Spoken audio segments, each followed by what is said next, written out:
everyone, it's Alex again. I'm doing this little vlog again about barriers to getting into therapy and staying in therapy.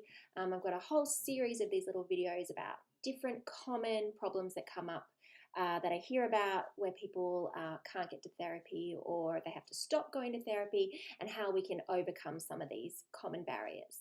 So today I'm going to be talking about not being able to get to therapy, like physically access therapy. Okay, so this might apply to you if you don't have a car available to you. I know where I am on the Central Coast, the public transport's really dodgy, so to get a bus to me is pretty tricky. Most people, they can get a bus here, but it doesn't line up with getting a bus back, and we don't have trains, so that's a bit of a problem. So for my clients, if they don't have access to a car or someone to drop them here, it can be really problematic and something that I sometimes need to try and problem solve with them.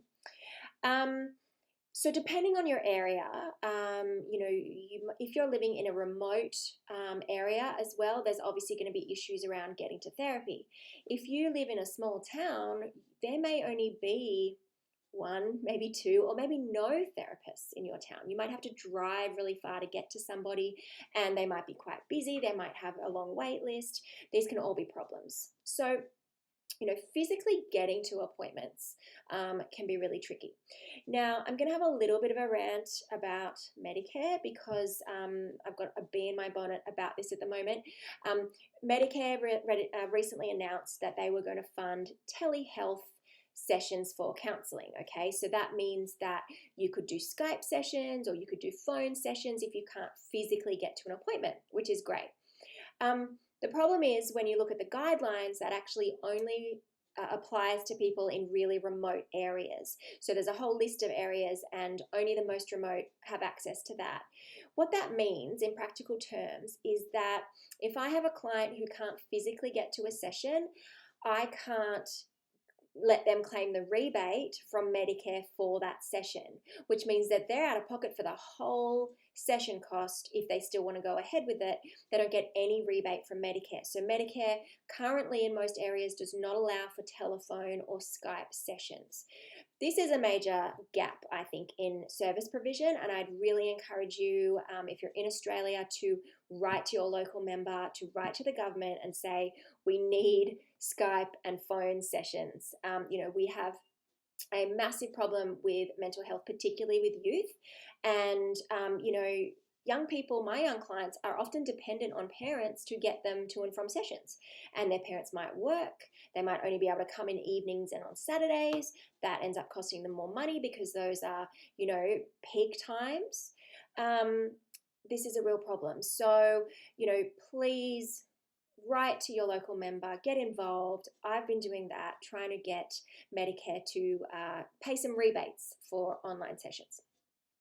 So, if you're having trouble physically getting to a session, there might be other issues around mobility. So if you have mobility problems or limitations, then you might not be able to get to sessions.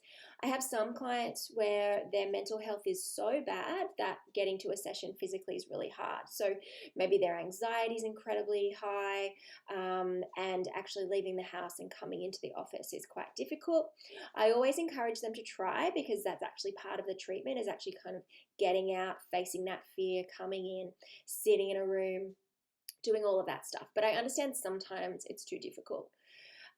So if you can't physically get to sessions, there's a few options for you. So more and more, there's online mental health stuff now. Okay, so again, talk to friends and family, do a bit of a Google and see if you can find somebody who's got some really good online content. Now, there's general information out there that's probably not going to be enough. That's not the same as attending therapy, but see if you can find someone who's got maybe online skills training courses, or someone who specializes in the symptoms that you're struggling with.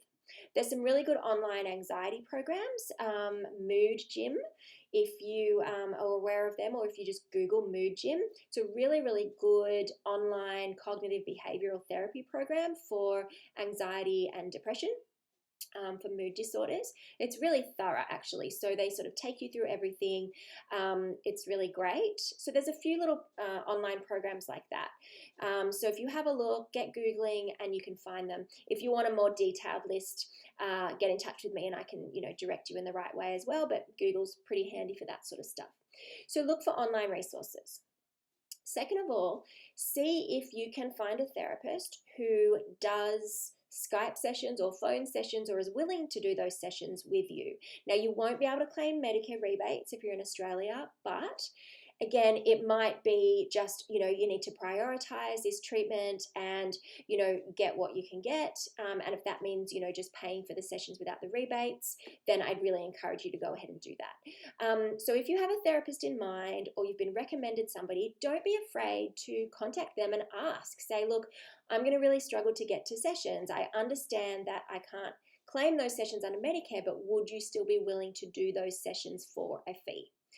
And a lot of therapists, myself included, are happy to negotiate that.